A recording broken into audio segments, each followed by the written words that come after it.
MS યુનિવર્સિટીમાં 80મા સ્વતંત્રતા પર્વની ઉજવણી કરવામાં આવી। વીસીના હસ્તે ધ્વજવંદન યોજાયું। વડોદરાની પ્રખ્યાત મહારાજા સયાજીરાવ યુનિવર્સિટી ખાતે 80મા સ્વાતંત્ર્ય દિવસની હર્ષોલ્લાસ અને દેશભક્તિના માહોલમાં ઉજવણી કરવામાં આવી હતી। યુનિવર્સિટીના પેવેલિયન ગ્રાઉન્ડ ખાતે યોજાયેલા મુખ્ય સમારોહમાં વાઇસ ચાન્સેલર પ્રોફેસર ભાલચંદ્ર ભણગેના વરદ હસ્તે ગૌરવપૂર્વક ધ્વજવંદન કરવામાં આવ્યું હતું અને તિરંગાને સલામી આપવામાં આવી હતી। આ રાષ્ટ્રીય પર્વ નિમિત્તે યુનિવર્સિટીના રજિસ્ટ્રાર, વિવિધ ફેકલ્ટીઓના ડીન, ઉપાધ્યક્ષો અને મોટી સંખ્યામાં વિદ્યાર્થીઓ હાજર રહ્યા હતા। કાર્યક્રમ દરમિયાન એનસીસી કેડેટ્સ દ્વારા શાનદાર પરેડ અને ગાર્ડ ઓફ ઓનર રજૂ કરી દેશભક્તિનો અદ્ભુત માહોલ સર્જાવવામાં આવ્યો હતો।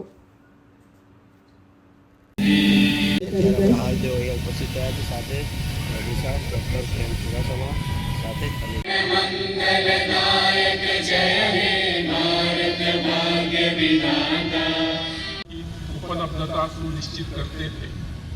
प्रिय विद्यार्थियों, आज जबकि आप अपने 80वें स्वतंत्रता दिन के उपलक्ष्य पर मैं the Maharaja Sayajirao university of Baroda के अध्यापकगण, विद्यार्थियों और बड़ौदा के सभी वासियों को शुभकामनाएं देना चाहता हूं।